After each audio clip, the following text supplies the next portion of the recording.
What's up, A to Z Sports Live on a Tuesday, but it's the first day of our work week as we get going officially the first Titans regular season game week of the 2022 season. Austin Stanley, Zach Bingham here to kick off game week for the Titans as we look ahead towards the home and season opener, Titans versus the Giants, coming up Sunday at Nissan Stadium. We're going to go through where a lot of national media are doubting the Titans, including Nick Wright. So I got to give a quick shout out to Michael on Twitter, who actually sent this my direction earlier this morning, where Nick Wright tweeted his doubts about the Tennessee Titans, and he's missing one massive thing. And we're going to go through exactly what he's missing about with his Titans take and go through a lot of things that Titans doubters are missing here as we enter the season. We'll have a discussion about Derrick Henry, what to expect from him this year.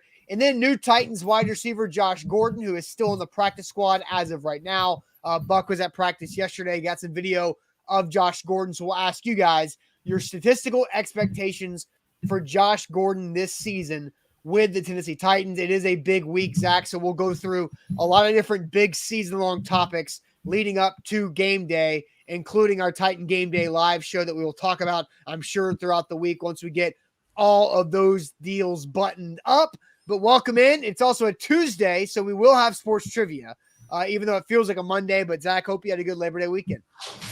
Yeah, it was nice. And, football was back throughout the course of the weekend, had some really good games, including that LSU thriller on Sunday night. That was an awesome game to watch. Came down to the wire. And then, obviously, I don't cheer for Brian Kelly, so that actually made me happy. But good games all around throughout the course of the weekend, which is great. So college football, check. NFL football on Thursday night, we'll give that thing a check. And, today we're going to be talking a little bit about number 22, who, anointed as the king. Our trivia questions, at least the last three, will have to do with the king.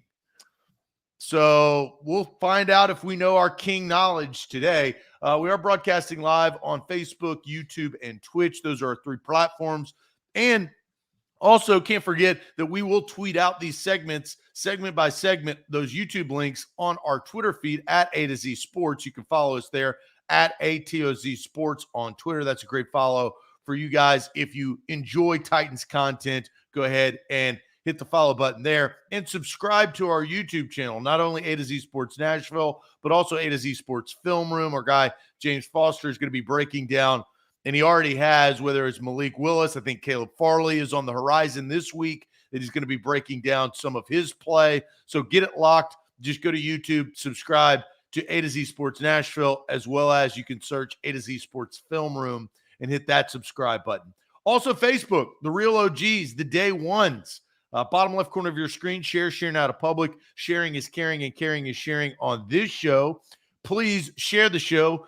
We need to pop up in your Facebook friends news feed, and how that works is you guys share the show. So more people are going to be piling in as they do share the show. And let's get this party started on a Tuesday, a game week Tuesday. Yep. Let's get it going officially. Welcome into A to Z Sports, powered by the BetMGM app. I'm Austin Stanley. He is Zach Bingham. Make sure you follow us all over social media, as we are Nashville's on-demand sports talk network, going live every weekday morning at 8 Central Time on Facebook, YouTube, and Twitch. Find links to the show on our Twitter timeline and our Instagram. Hit us up on TikTok as well, and follow us for more Titans content. We got to thank our sponsors because they make it happen for us and they help out you guys. With Wilson County Hyundai, make them a part of your new car buying process by going to see them in Lebanon or simply at wilsoncountyhyundai.com. The Bone and Joint Institute, boneandjointtn.org, the region's destination for comprehensive orthopedic and sports medicine care. Plus, Farm Bureau Health Plans. Get better with Farm Bureau Health Plans. Better coverage, better rates, better service. Learn more about a health plan for you at fbhp.com/ATOZ. So a couple of housekeeping things. One housekeeping thing. I'm wearing the beanie today because the Magic Bucket told me to on Thursday, and Amazon wasn't fast enough for me to wear it on Friday's show. So here I am wearing it on our following show, Tuesday. Hope everybody had a great Labor Day weekend, as I did. Got some relaxation in. Zach, I saw somebody ask about your fantasy draft. Well, your fantasy draft is actually going to be somewhat included in one of our questions today. Is that right? Aren't we doing a fantasy draft update each day throughout the course of the season? Well, you only draft is just a 1 day thing. So like maybe I don't know if it's a well, how you draft is how you play. So if you draft well, but you could find yourself at the end of the season hoisting a trophy. I don't even know why I brought this up. I could have just let it slide, but I did this to myself. Yeah, so you did this to yourself. Yeah, so I lose on a Tuesday already. All right, but Zach, I saw this tweet this morning, and again, thanks to at like Mike731 for tweeting this to me early this morning to kind of help us with this show topic. But Nick Wright, who is on FS1, he said he was going to tweet out like their show's coming back first things first. So he had one NFL thought for the next 24 hours on the hour, right? So thought number 11 that came out at, I believe, 6 a.m. this morning from Nick Wright said, expecting a massive step back for the Titans. They weren't nearly as good as their record suggested last year, plus the obvious hangover of how they lost in the playoffs, and bringing back Tannehill and the odd trade of A.J. Brown is going to lead them to missing the playoffs. It is a very, very long sentence with one plus and two ands there. Actually, yeah, two ands there from Nick Wright, but expecting a massive step back, not what they were last year, as the record said, plus the loss hangover, then Tannehill, and then A.J. Brown. So, Zach, what's your initial thoughts of Nick Wright's take there about the Tennessee Titans? Well, I mean, he's not completely incorrect, right, with some of those takes. Now, some of them are opinion-based, but, you know, the A.J. Brown trade was weird. I think that was weird to me, so I agree with that. Bringing back Tannehill, I think, was more understandable for the people that understood what the cap hit was for the said team. $50+ million is hard to get rid of. It's just very, very difficult. Yeah. And they didn't go after Aaron Rodgers. He ended up staying in Green Bay. And Russell Wilson ended up going to Denver as he gets set against his former foe on Monday night, which should be a good matchup there. But they didn't get any new quarterbacks. And Ryan Tannehill did play disastrously. 3 interceptions, and the main reason why they lost that game and got bounced out of the playoffs, which was their best opportunity since 2008 to kind of set the road of the postseason tournament, and they let it fall short. I think the big question of that statement is, well, there's two. Let's start with the first one. Were they as good as their record showed last year, in your opinion? I'll ask you that, Austin. I mean, yeah, like I think the Titans did an incredible job of being able to win 12 games last year. And that's why Mike Vrabel was coach of the year, because Nick Wright says or sees all that and thinks, oh, the Titans are soft because they had all the injuries. But I think it's a credit to the team, the core, and the coaching staff for being able to win 12 games with the different pieces that they had to bring in. I mean, I think, yes, they absolutely were as good as that. I think that's ridiculous for somebody to doubt the Titans and their ability to hold things together through all the different injuries they had. I agree with you. I think that their record shows that what they went through last year, coach of the year held them together. And it was unfortunate that their quarterback, which is probably the most highlighted, most doubted player on the team, showed up in a very, very poor way in the biggest game where 30 million people were watching, right? So I think that kind of goes towards what his opinion was based on the record. But Tannehill played well with really less talent for a lot of the year. Yeah, it's just unfortunate, though, when you get Derrick Henry, Julio Jones, and A.J. Brown back in the playoffs. Sure. You play poor. Well, and G-Man says the Titans weren't as good as the record. The fast start saved the Titans. Well, look, yes, they got off to a 6-2 start, but they finished 6-3. So, I mean, there's one game difference there in the back half of one loss, extra loss compared to the fast start of 6-2. I mean, so I think you have to give the Titans credit for what they were able to go through. And here's what I also think. Saying you expect the Titans to take a massive step back is fairly safe because they were the 1 seed last year, right? The Chiefs got off to a slow start. They were the 2 seed, but they had to climb out of the hole. The Ravens at one point were battling the Titans for the 1 seed. Then everybody got hurt and they lost their last 5 or 6 games. And so it's pretty easy and safe for somebody to act like they're sticking their neck out there and say the Titans are going to take a step back this year. Well, no, yeah, you didn't say the same thing. Well, you started your sentence with massive. You ended your sentence without it. I wasn't done yet. You cut me off because I was going to say, yeah, Nick Wright added the massive part to it.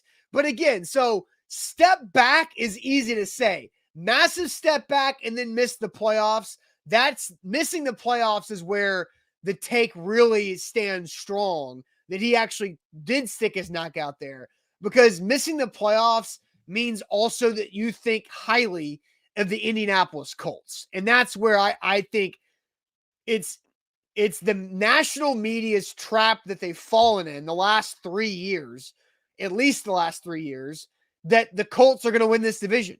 And it's just, they just believe that every August. The Colts are going to win the AFC South. I mean, how could they not? But in fact, they haven't done it in a long, long time.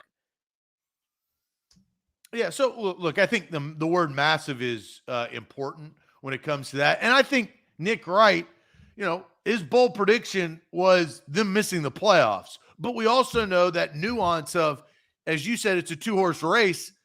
One team is going to be on the outside in because of the AFC West, right? The AFC West is just too damn good to not have multiple teams in, which is going to take away. Now, what the NFL did a couple of years ago, they added a game and, more importantly, added a 7th playoff team, right? So there's a benefit.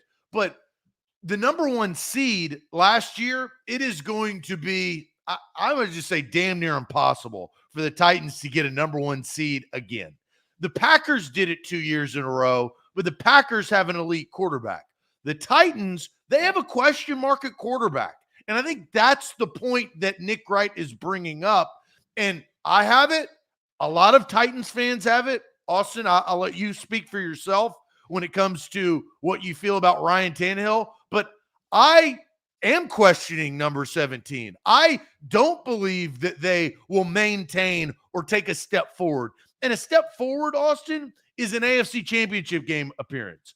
A massive step back is missing the playoffs.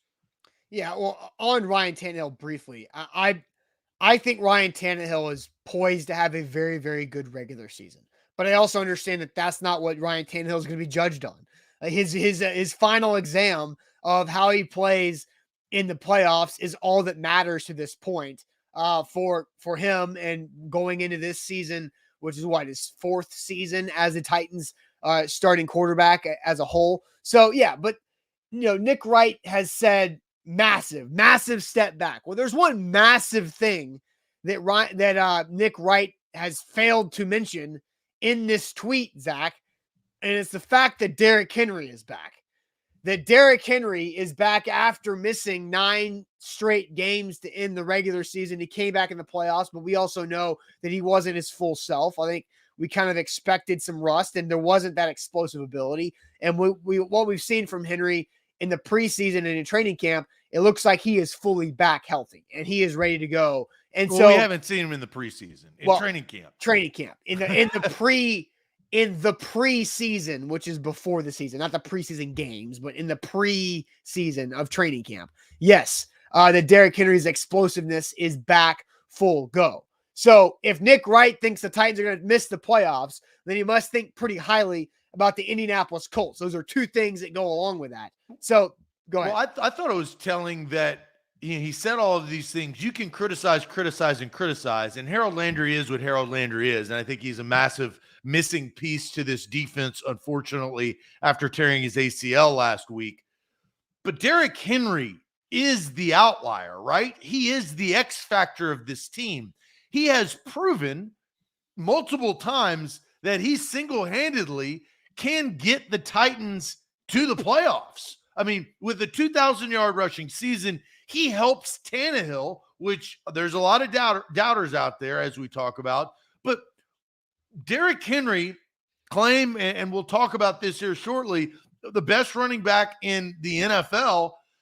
He can single-handedly win you games. When Harold Landry went down, the lines don't move as if Derrick Henry goes down, right?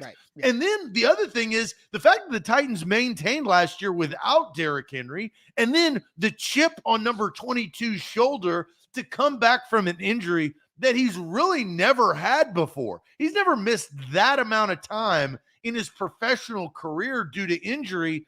And look, he's got the long hair, don't care look, and I think he has this mentality and mindset this year that could be scary to defenses all across the NFL. No doubt. So let's ask our question, Zach. Who will have the better season, Derrick Henry or Jonathan Taylor? Because it is official NFL game week for everybody. Everybody plays this weekend. It starts on Thursday night with the Bills and the Rams. But who will have the better season, Derrick Henry or Jonathan Taylor, as it is game week across the NFL and for the Titans? But real quick, let me tell you guys about the Bone and Joint Institute, boneandjointtn.org, the region's destination for comprehensive orthopedic and sports medicine care. And on Friday, I did a Doc Talk segment with Dr. Stark at the Bone and Joint Institute about Harold Landry, about what's the difference in the clean ACL tear and some other things that could happen along with the ACL. How would the ACL reconstructive surgery impact Harold Landry's ability to do that motorcycle lean bend around the edge, getting to the quarterback? So we talked about all of that. It's up there on our YouTube channel, A to Z Sports Nashville. But whenever you get hurt, know where to go. And that is the folks who are the experts at the Bone and Joint Institute, boneandjointtn.org.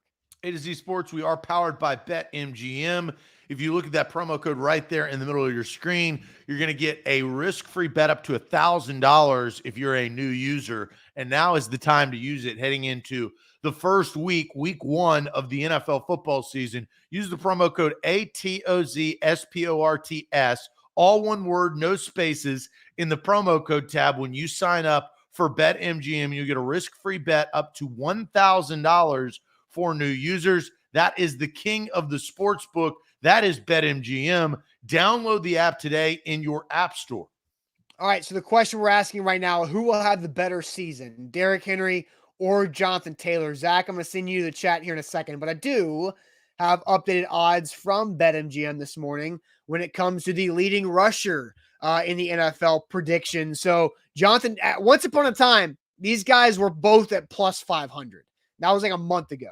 With Jonathan Taylor plus 500, Derrick Henry plus 500, and now over the last month throughout the preseason and training camp, Taylor has bumped up to plus 375, and Derrick Henry right there at plus 600 with Dalvin Cook and Nick Chubb. They're at plus 1,000. Najee Harris at plus 1,600. An interesting bet there. But those are the updated odds, Zach, on leading rusher. But who is the chat saying will have a better season this year between the two running backs? Well, and this is not a surprise. You know, we, A to Z Sports Nashville, we cover the Tennessee Titans. There wasn't going to be a lot of Jonathan Taylors, but I was looking for them.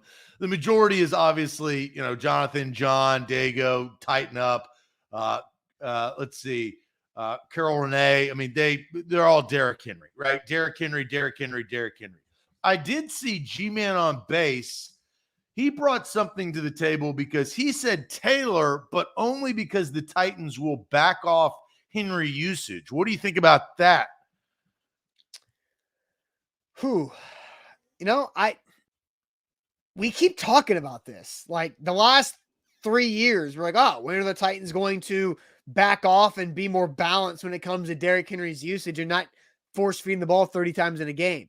That hasn't happened. Last year, they were using him more in the first 8 games than they were in the season that he ran for 2,000 yards. So again, I don't think the usage is going to change unless the game situation dictates it. And that's up to Ryan Tannehill, the offense and the defense, and really everybody else.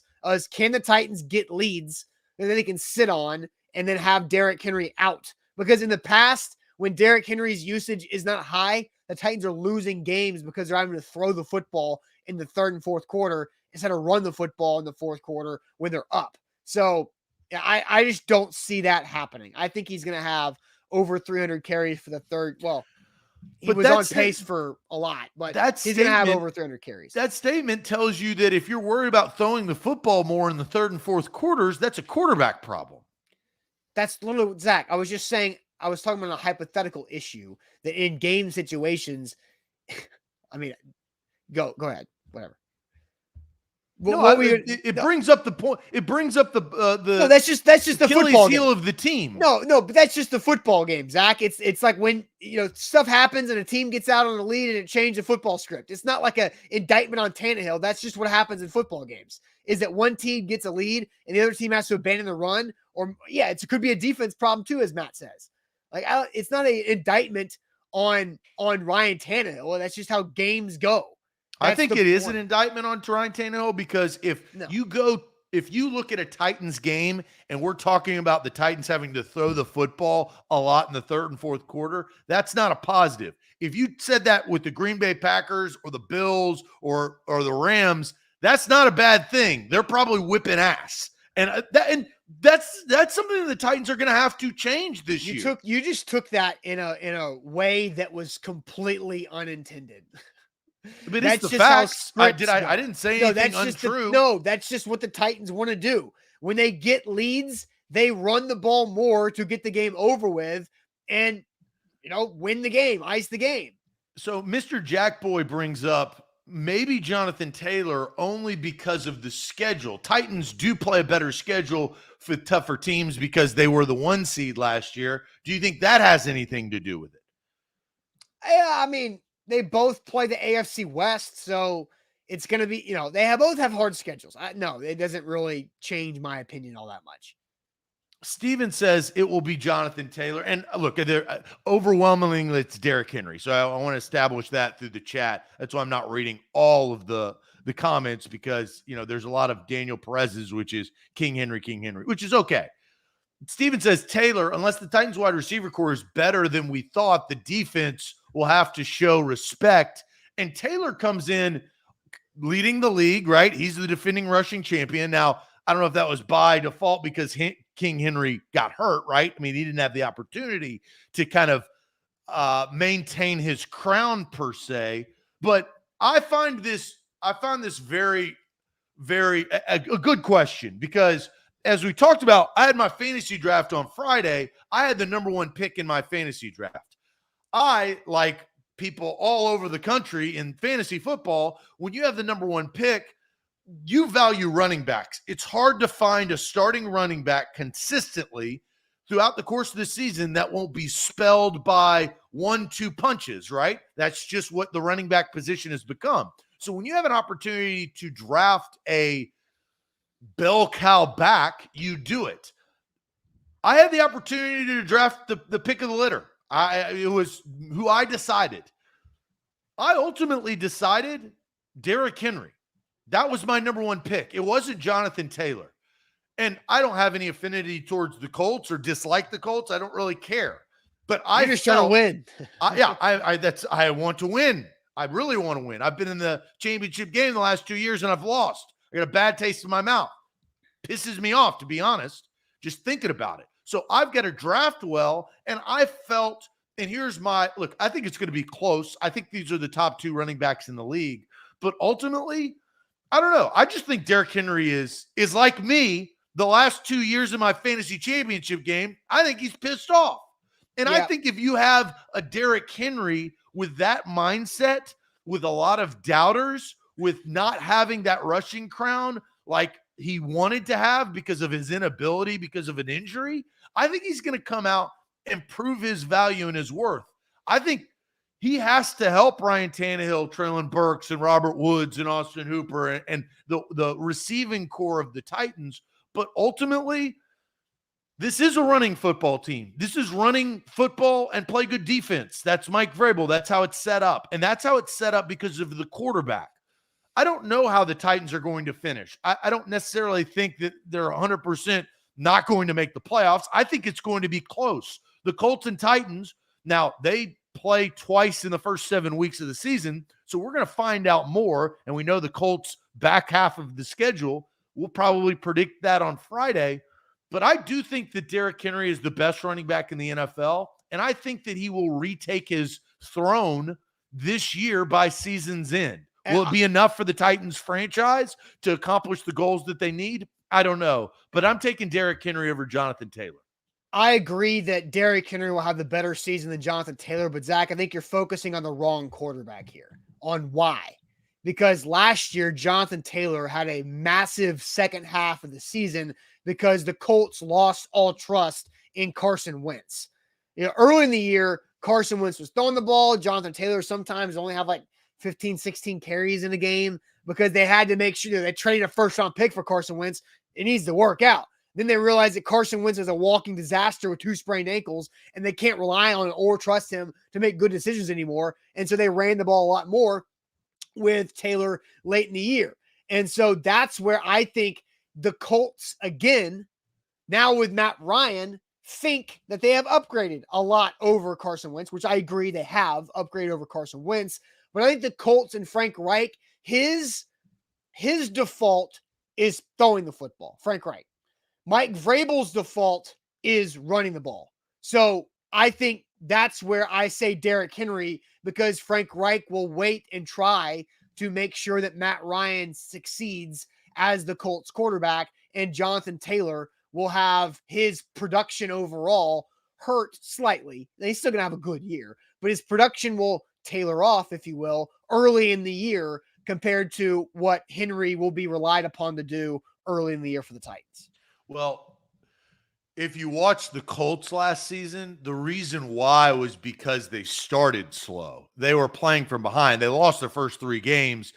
If you remember, I'm very both to the AFC West at the beginning of the season, yes. Seattle and LA, and then the Titans, we know, in week 3, and then they had the thriller against Baltimore on Monday night. They were playing from behind, and Jonathan Taylor had less than 60 yards in all 4 of those games when they started 1-4. So their slow start, I don't think it was trying to figure out Carson Wentz. I think that they were forced to throw the football in that sense. Well, and then they start playing easier competition. Yeah, and Carson Wentz wasn't very good. And he had 2 sprained ankles, and they were playing from behind, right? So 2 sprained ankles down by 14, you're kind of screwed. But they also weren't going to Taylor early in the games either. They could, if you think about it, Frank Reich should have leaned on Jonathan Taylor from the very get-go because Carson Wentz had that surgery on his foot right before training camp started. So you would expect that they should have been Taylor heavy, but again, they weren't able to do that because they were struggling a lot over in several areas. So that's where I think the Colts will go to the default, which is throwing the football with Matt Ryan more than the Titans will, I guess, is my comp here, because I think both guys, Taylor and Henry, will have a lot of carries, but the Colts will be more willing to throw the ball more often than the Titans. Yeah, and the Titans will go back to their bread and butter. Especially they got to use him because they didn't get that luxury. I know the playoff game was a playoff game, but we all know that he wasn't 100%. He's 100% going into this season. They've got to establish. That's how they establish, right? They establish 22. They bring the defense up. It helps Ryan Tannehill with his reads, the play action, the crossing routes. And now I think the deep ball more than ever will benefit. Here's another. We're going to do predictions because this is game week later in the season. I mean, I'm predicting a career high deep ball completions from Ryan Tannehill. I think they have to use that, and I think they will use that with this type of receiving core compared to, we thought Julio Jones was going to be that. He wasn't necessarily that. A.J. Brown's bread and butter is catch the ball and run away because of his attributes. But for this, Treylon Burks, that's where he kind of makes his money, is going up and getting the football. And how can they take advantage of that?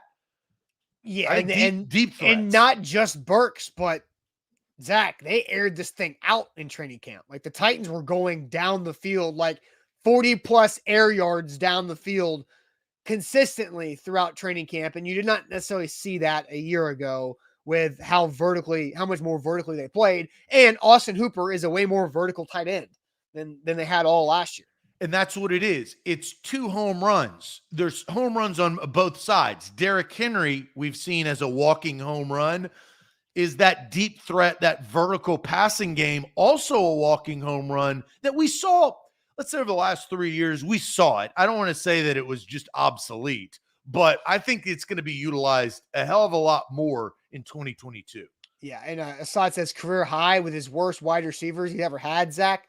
Well, Assad, you missing the point is that the strength of a couple of the young wideouts they have are just go run by people. Like Racey McMath, his strength right now, and he'll be back after his IR stint, I'm sure. But Racey McMath's strength is just being faster than everybody else. Did you Traylon not Burks, hear what I this is to Assad. Did you not hear what I said? I said deep ball completions, a career high in deep ball completions. Not, I don't even know what you thought I said, but that I think I would bet $150 on that. Assad, I'll make you a bet. I believe that will happen this year because, as you were kind of bringing up, Austin, it's just that's the talent of the guys that he's throwing to. yes. Yeah, for sure. A to Z Sports here live, and there's a new guy that Ryan Tannehill also might be throwing to. A to Z Sports here live on this Tuesday. Josh Gordon is with the Titans, and we've got some practice video of Josh Gordon, and he's got some juice here, Zach. So we'll watch that here in a second, but we're going to ask you guys this question. What are your expectations statistically for Josh Gordon with the Titans this season? What are your expectations for Josh Gordon statistically and the Titans this season? But first, Zach, tell everybody about Farm Bureau Health Plans. Yeah, FBHP.com is where to go to get your new health plan. I got my new health plan at the beginning of 2022. I'm really glad that I did. I received better coverage. I received a better rate. I saved 20% per month. And I had better service because I actually get to talk to somebody. I had a teledoc conference when I was sick. I didn't have to go to the actual doctor. I rang on my phone. I set it up and I said, hey, look, these are my symptoms. This is why I'm sick. I was prescribed medicine and I got better because of it, free of charge, because it was a part of my plan. It can be a part of your plan if you set it up that way. All you have to do is have a quick 20 to 30 minute health assessment. I went through it on the phone. It was very simple. Receive a quote and make a decision. 200 plus locations across the state of Tennessee. That's FBHP.com/ATOZ. That's FBHP.com/ATOZ. That's Farm Bureau Health Plans of Tennessee. Don't forget, download the BetMGM app. It is fully back. It is ready to go. You got player props out there for the Thursday night football game as well. And if you download the BetMGM app and you use our code ATOZ Sports, you get a risk-free bet up to $1,000 with your first bet after your first deposit. It's simple as that. You download the app, you sign up, use that code ATOZ Sports, make your first deposit, and then that first bet, risk-free up to $1,000. Visit BetMGM.com for terms and conditions. 21 or older, Tennessee only, new customer offer. All promotions, subject qualifications, eligibility requirements. Rewards issued with knowledgeable for bets credit for bets expired 7 days. For problem game support, call Tennessee Red Line 800-889-9789. So Josh Gordon was at practice yesterday, Zach, as he's a member of the practice squad for the Titans. So we're asking the question, what are your statistical expectations for Josh Gordon this season? Zach, I'll first let you go to the chat to read some answers, and then we'll take a look at Josh Gordon, who is still on the practice squad. That's the technique the Titans use to get him in-house, is he's on the practice squad, but we'll see if he gets elevated before the game begins on Sunday. But what's the chat saying about expectations? Well, the thing I learned about Josh Gordon over the weekend is had the opportunity to go back to Kansas City and didn't have a great year in Kansas City last year, only 32 receiving yards. And decided to go somewhere else. Maybe a new place can yield some better production. And so he saw the Titans as an opportunity. He comes in there and we'll find out what he's going to do. Look, I have my doubts, but that's why they play the football games. And that's why, the Titans, he could play. I don't know how much. I don't know if he will be elevated, but he could play. Let's see what the chat says about his possible production. And this is the full season, right? This is like, let's say he works out, because there could be a time where halfway through the season, he's no longer on the roster. Right. Let's see here. Maybe 20 catches, 200 yards from Billy, 3 touchdowns, 500 yards. Lane says 25 receptions, 300 yards, and 2 touchdowns. I'm not even going to read Stephen King's. There's so many jokes. There's no way he's going to catch 1,000 yards and 7 touchdowns. It's just the odds of that. He would be better than Robert Woods and Traylon Burks if that happen. So that's kind of, I'm going to skim over that. Derrick says 31 catches, 434 yards, and 1 touchdown. 275 yards from Trevor. 20 catches would be a win from Kenneth. 15 receptions, 175 yards, 2 touchdowns. I think Dago is kind of where I'm going to go. I think that I'm saying 187 yards receiving, a max of 2 touchdowns, and probably about 15 to 20 receptions within those. That's kind of where I see them getting anything from him because of a couple of things. Unless he shocks the world, which hell, he would shock me. And Racey McMath doesn't come back after 4 weeks and is what they kind of drafted him to be and overtakes Josh Gordon. And Josh Gordon has kind of a second coming of his career. That would shock all. But I think 187, 15 to 20 receptions and 2 touchdowns, you're getting out of Josh Gordon the most that you probably can. Yeah. And I view this as a rental. Like Josh Gordon is a rental receiver for the Titans right now. And so whoever said that a win would be 20 plus catches, like, yeah, if you can get Josh Gordon to have 20 catches over the next 5 games, I think that's a big deal. Like that's legitimate. That helps your team. If you added somebody, basically after roster cuts who got you 20 catches in the first 5 games, that'd be huge because is he better than Cody Hollister? Absolutely. Cody Hollister didn't have 20 catches to his name, and he barely even had 20 catches in college. So I think Josh Gordon, my expectations are him to be active for the first 5 games of the season, which gets you to the bye week, and then potentially Racey comes back. Then I think Josh Gordon maybe has a dozen catches for a little over 100 yards. That's honestly my expectations.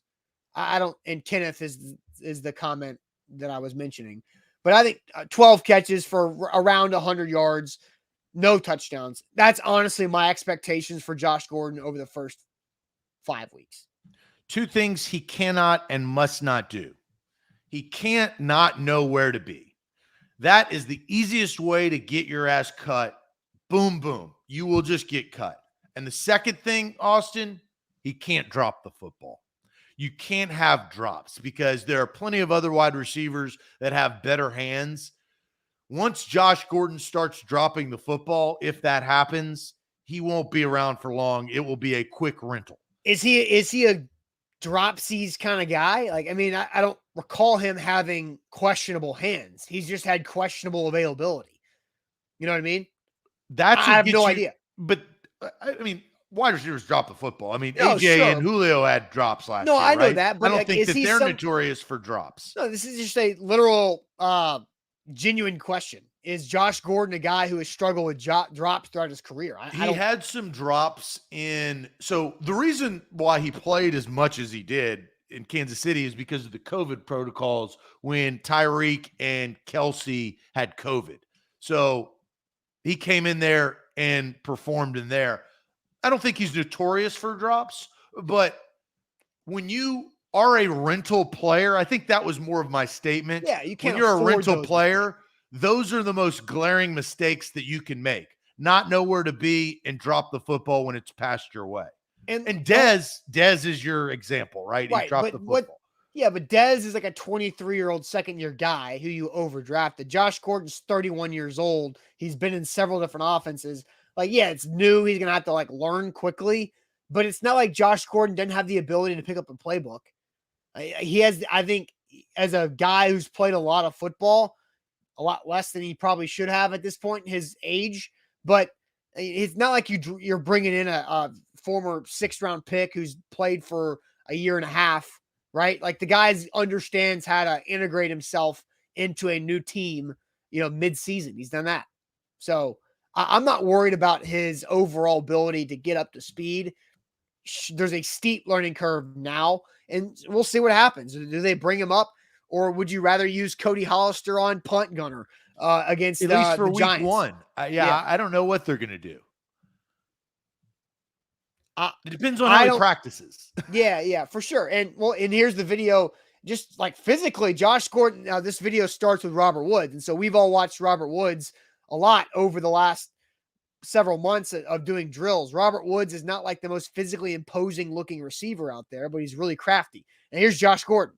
He's just big, long stride, thick, looks strong, right? Big hands. You know, I mean, he looks the part, right? And what we're seeing there, wearing that number 19, he's a lot thicker than Tajay Sharp was ever wearing that 19. It's just, how long will he wear that number 19 for? Yeah. So will it be brought up? I don't know.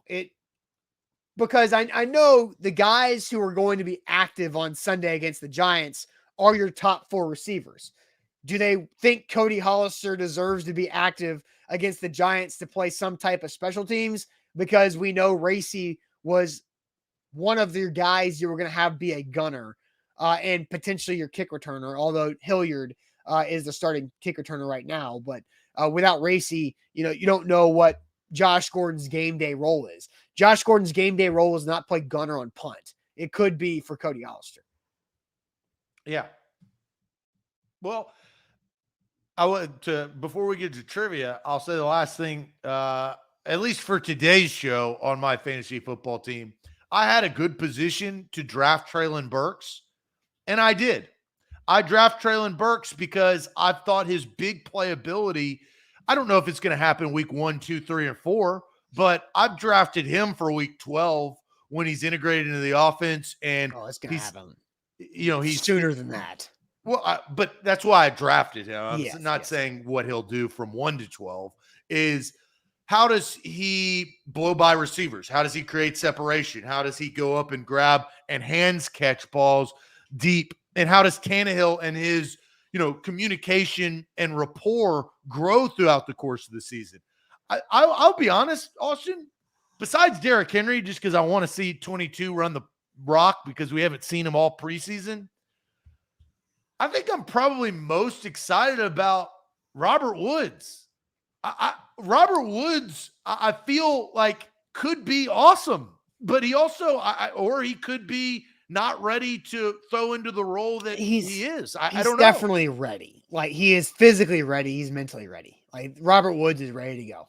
And he has been for a while. Does his production yield that statement? We'll find out. Yeah, we'll find out. And there's a lot of new pieces in the offense. Austin Hooper, Robert Woods, Treylon Burks, Kyle Phillips, Chika Okonkwo, and then the return of Derrick Henry. Like, there's a lot to figure out on where are they going to get the football. Who's going to get the priority? Are they going to call plays for players? Or are they going to call plays just to call plays?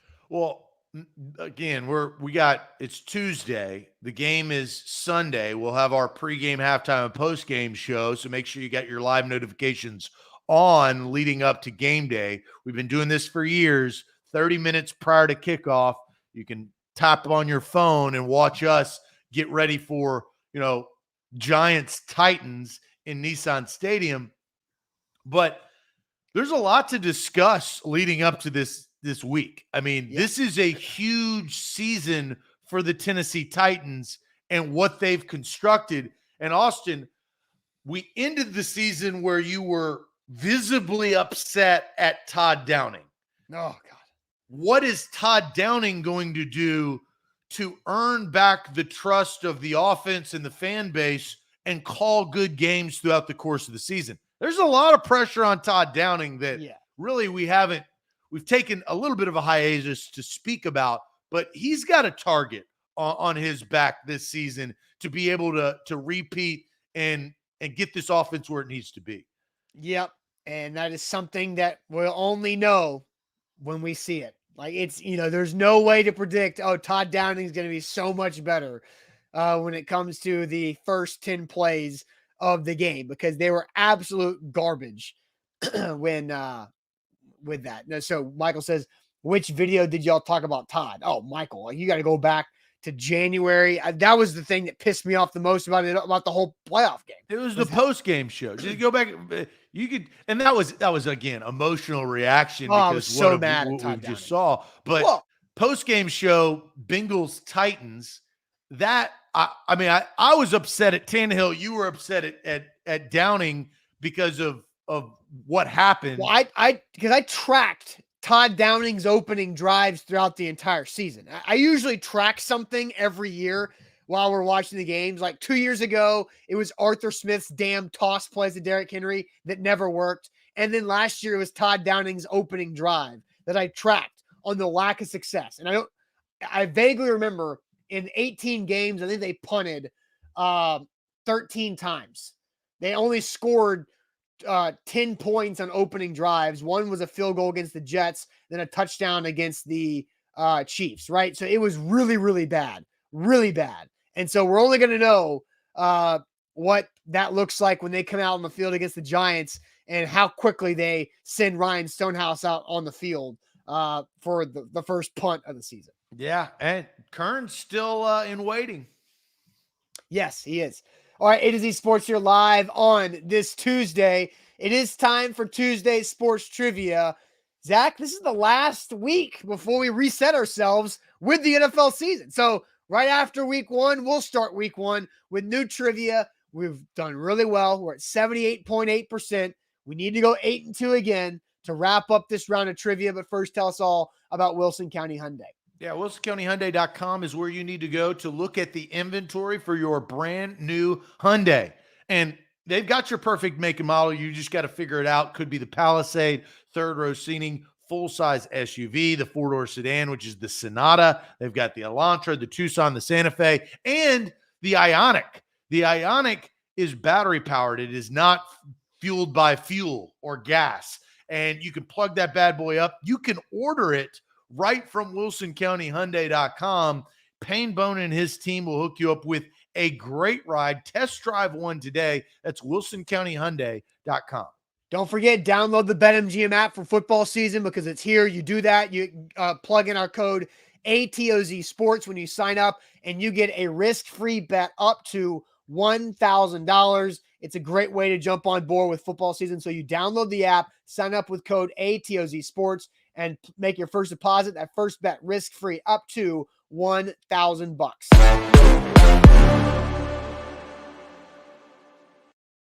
Tuesday Sports Trivia. We have 10 questions. Apparently the last 3 are King themed because we talked a lot about Derrick Henry early on in the show. So Zach, we are at 78.8% today.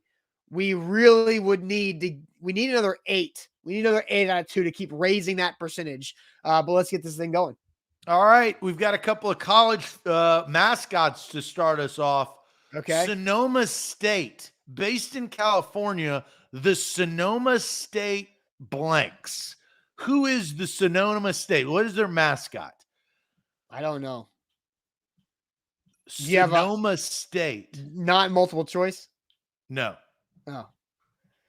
Real quick, will you guys be live game day? Absolutely. Pre-game, halftime, and post-game. Buck Rising will be live for Titan game day morning throughout the season as well. So we will get you guys locked and loaded for all of our game day coverage. Absolutely. Sonoma State. So Sonoma is in California. Are they like the Raisins or something? The Raisins? How far is Sonoma away from? It's inland. It's not by the beach, is it? No, the Sonoma is like wine country. The Redwoods. That's not a bad guess there, Bobby. Steven says they're known for their Josh Gordon. So would they be like the Blazers? I don't know. Well, hold on. Matt Drew said, I think Matt Drew has. I hope you didn't Google, because Matt Drew has a visual. I don't know. I have no idea. Yeah, I don't know. Sonoma State. If Matt Drew, if he's Googling, you're going to that's get what banned. I was worried about. Gator Hater says Seawolves. I have a t-shirt from there. All right, let's just go Seawolves for Gator Hater. Final A to Z. The correct answer North of California, established in 1960, opened its doors to students in 1961. Let's see, from the early 1960s until 2002, the Sonoma State was called the Cossacks in honor of their Russian settlers in a nearby area. In 2002, though, a naming committee surveyed students, staff, and alumni to name the Seawolves, chosen in honor of Jack London, born in the area and author of The Seawolf. Okay. 1-0. We got that one. All right. Before we get to another mascot, there is a NFL question. Who was known by the name of the Kansas Comet? Oh, this is an NFL question. Who was known by the nickname the Kansas Comet?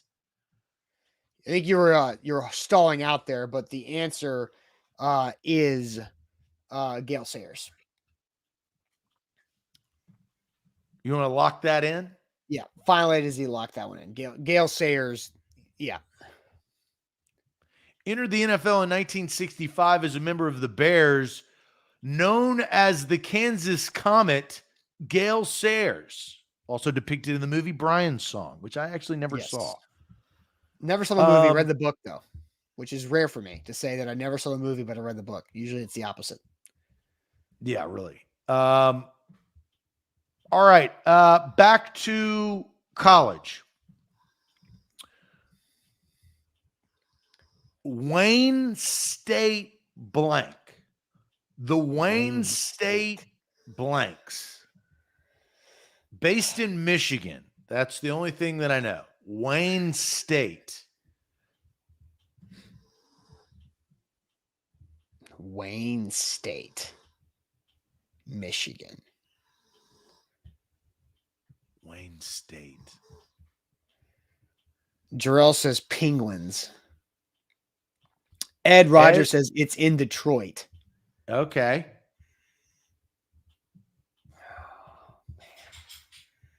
I feel like I need Joe Rex. Put a timer on here. Yeah. Warriors. Yeah, are these community colleges? Jeff Rubel says Warriors, lock it in. NB says Warriors is the football team. Wayne State Warriors. I mean, fine with me. Wayne State Warriors. You want to lock that in? Final A to Z, Wayne State Warriors. Wayne State, located in Detroit, Michigan. So there you go, Ed. Started in 1868 with several Civil War doctors decided they need to be a medical school in the area. The university was called the Tartars in 1927, but in 1999, the school changed the name to the Warriors. Okay, 3-0. It is said that it was because many people did not know what a tartar was, and there was jokes about tartar sauce. Yeah. The mascot is now a person dressed as a character named W. Shocker that when the internet began, people made fun of that. Oh, we got to change this. The internet, this thing that's really, really rough. All right, so 3-0 start. Which team opened up the 2002 NFL season with a loss, setting an NFL record for the first team to lose 600 games? Which team opened up the 2002 NFL season with a loss, setting an NFL record for the first team to lose 600 games? 600 games? I mean, are we going to go back-to-back Detroit with the Lions? Well, it's not the Bucks because the 600 games, Zach. They have the Bucks weren't around like 2002. Well, I was just trying to think of bad teams. Yeah, like that have been around for a long time. Like the Lions are around for a while. Man.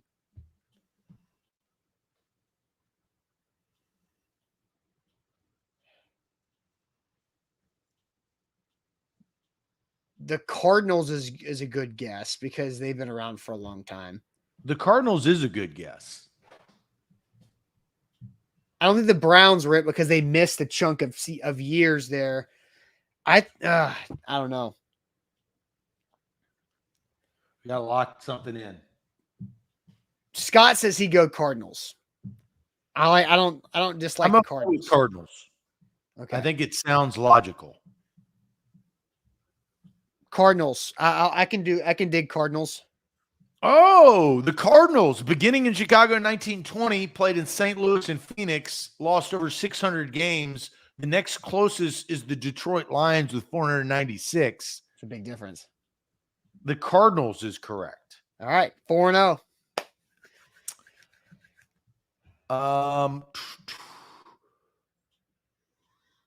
Who led the NFL in sacks in 1982? The first season in which it was recorded. Who led the NFL in sacks in 1982, the first season in which it was recorded? This has got to be Scott. Scott's going to know this one. I know Scott's going to be all over this.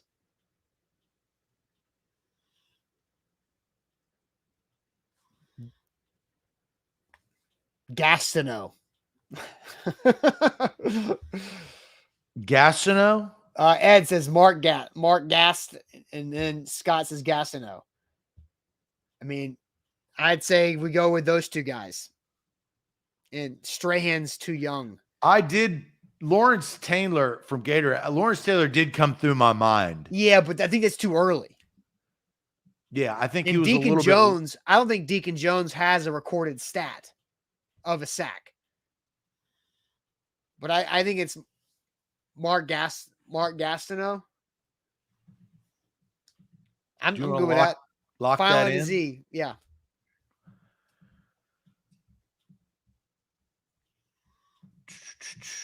All you guys saying just Michael Strahan. Do you know what year we're talking about? 2000 or 1982, guys. 1982. 1982. Minnesota Viking Doug Martin took the honor with 11.5 sacks. His record, however, did not last. Mark Gastineau posted 19 in 1983, followed by 22 in 1984, a record that stood until Michael Strahan sacked Brett Favre for 22 and a half in 2001. The correct answer is Doug Martin. Dang. So was that 3-1 or 4-1? 4-1. Yeah. 4-1. Yeah. Let's see. What longtime player finally was inducted into the Hall of Fame in 2001 on his 14th ballot? What longtime player was finally inducted into the NFL Hall of Fame in 2001 on his 14th ballot? I remember hearing this story.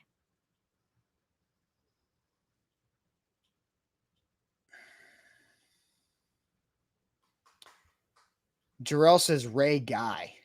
This is NFL, right? Pro football? Yeah. Did John Stallworth get in? That name rings a bell. Yeah, John Stallworth is in.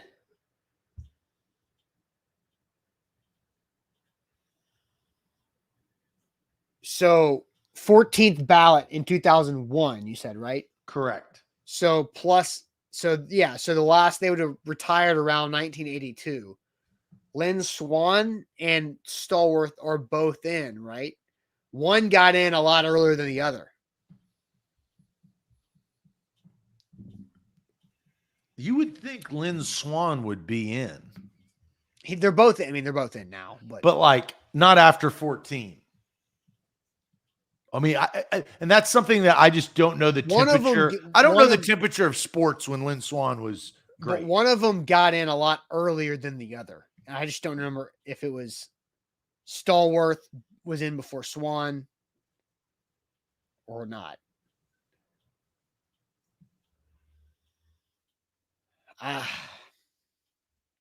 We're getting a lot of Lynn Swann. You want to go with that? Sure. Let's go Lynn Swan, final A to Z.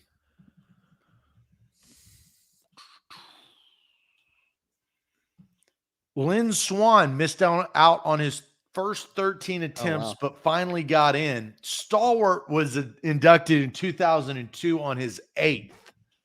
Okay, so he was a lot younger. Okay. So we were right. Yeah, we were 5-1. Wow. All right. Here is an officiating question. Okay. Let's see.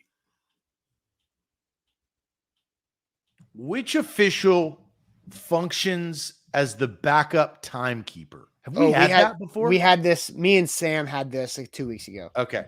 So we actually missed it. So this would have been redemption, but let's see. I think we've had some of these. Okay. So I'm going to have to move on.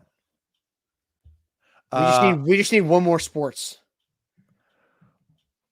before our king questions. Yep, I'm trying to find one. In 1962, unlimited free substitution meant that players no longer had to play offense and defense. Who was the last player in that era that played on both sides of the ball? Don Hudson, Rosie Greer, Chuck Bednarik? You don't know how to pronounce that name? Well, I didn't want to butcher it. Oh. Yeah, we've had this one. You've already had this one? Yes. When? When one of the days you were out. Wow. All right. I'm going to have to go towards. Because the answer was Hudson. Oh, really? We guessed. That's why you knew it was Bednarik. No, that's a very famous football name. There's a college football award named after him.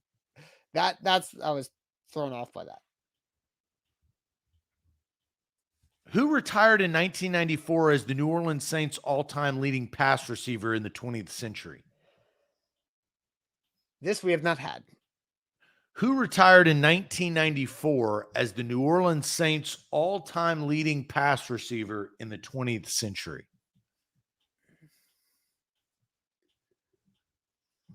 I don't know what the 20th century has to do with that. Somebody says, Ed says Walls. I have no idea who this would be. This is going to be somebody who caught passes for a lot of bad teams. Yeah, because it's not going to be a retired in 94.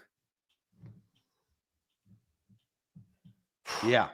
I know nothing about the Saints. Pre Aaron Brooks.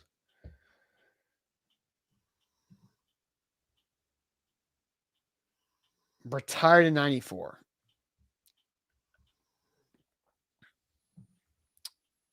I don't know. This is a tough one. This is when the Saints, Archie was playing probably.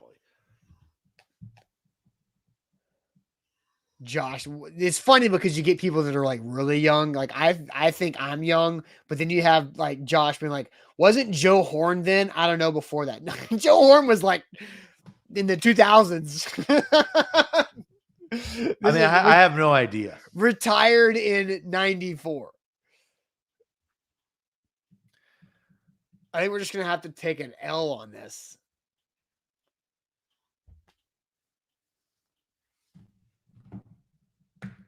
I think we're just going to take an L. So we're having to go 5-2. That's it. You know, lock that in? Yep. 5-2. Yeah. We don't know anything. After playing in the Big Easy for 9 years, from 1985 to 1994, hauling in 532 receptions, the all-time leading pass receiver in the 20th century for the New Orleans Saints is Eric Martin. I don't even know who that is. Brad said maybe Eric Martin, but that was right as we had already gotten to the point of Google territory. So, all right, 5-2. All right, now we go to the king. And my bad, Josh. I misunderstood the comment on your Joe Horn comment, but you weren't the only one that said Joe Horn. So my bad, Josh. All right. 3 king questions. Now we go the king of rock and roll, Elvis. How many encores did Elvis usually give? 3, 0, 1, or 5? There's people have got to know about Elvis. I mean, I actually, that was one of the things I wanted to do this weekend. I never got a chance to do is watch that movie. How many encores did Elvis usually give? 3, 0, 1, or 5? I mean, he used to come back out a ton. It's 3 or 5. It's not 1 or 0. Yeah, we're getting a lot of 3s. I say 3 is the most popular answer we've gotten. I say we go 3. 3 final A to Z.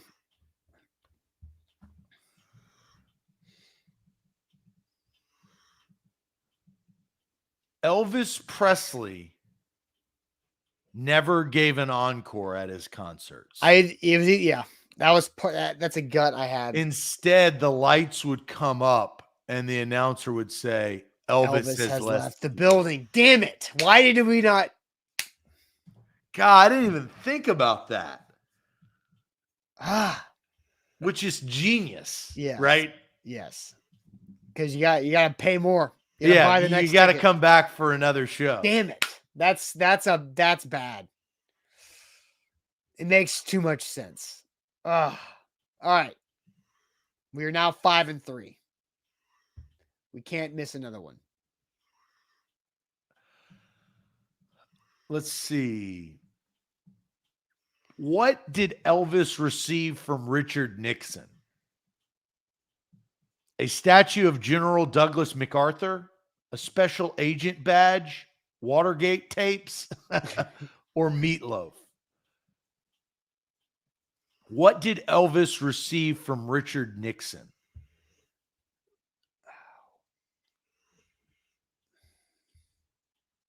I think the badge makes the most sense. The badge. And we're getting a lot of badges. That badge, lock it in. Badge. Final A to Z badge. Nixon gave Elvis a special agent badge for the Bureau of Narcotics and Dangerous Drugs, which is foreshadowing because he died of narcotics. That's irony. All right. Final question. We are 6-3. We have to have this. Man, there's 2 really good questions.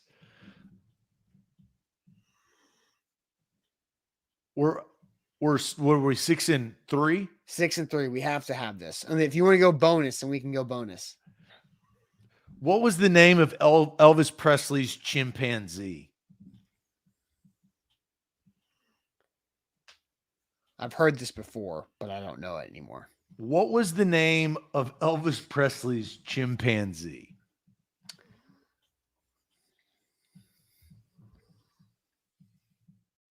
I mean, I have no clue. Priscilla, which is funny. I don't know. Well, I picked the right one because this one's tough. Scatter. Lock it in. Scatter. Mom loved Elvis. So Scatter. You want to lock that in? Scatter, final A to Z.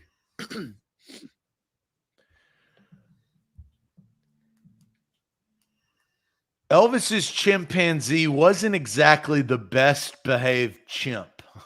Among other things, he ripped up curtains at Graceland, liked to peek under the skirts of Elvis's female visitors, and when he was really playful mood, he tended to throw scatter.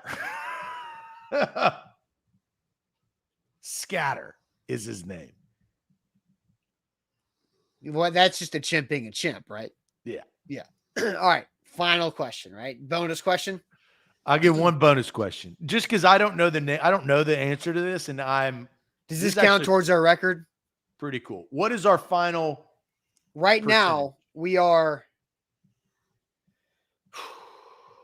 We got to be close to 80. Right now, we're at 78% because we dropped If we would have gone 10 for 10 today, we would have gotten 80%, but we missed 3. All right, here's a bonus question to end this 10 weeks of trivia. What 2 presidents was Elvis related to? What 2 U.S. presidents was Elvis related to?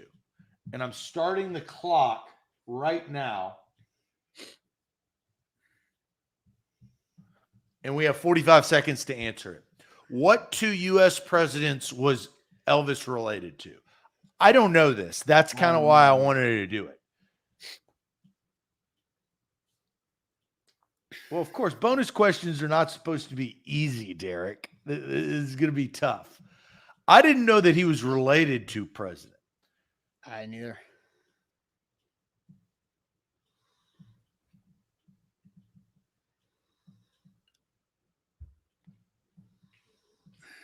I think we have 15 seconds. I mean,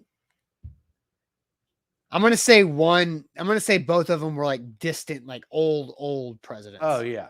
Not like around his age or era. I mean, I have no idea.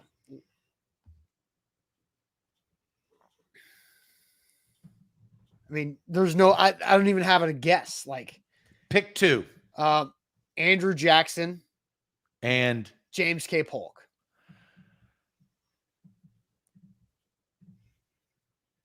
Elvis was distantly related to 2 presidents.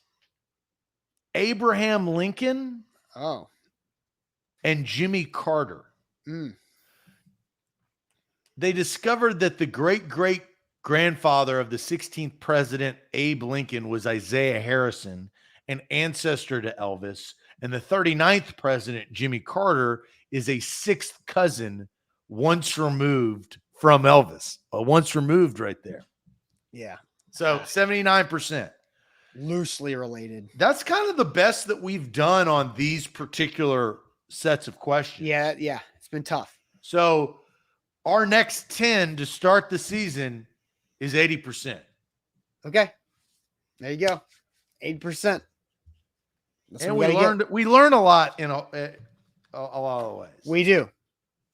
All right, guys. Great Tuesday show. The best thing about Labor Day weekend is that the week is shorter, so we're that much closer to NFL football. We'll be back again tomorrow at 8 a.m. Central Time. And don't forget, Buck Rising is live tonight, A to Z Sports Prime Time at 8 p.m. Central Time on these same channels on Facebook and YouTube. Don't forget,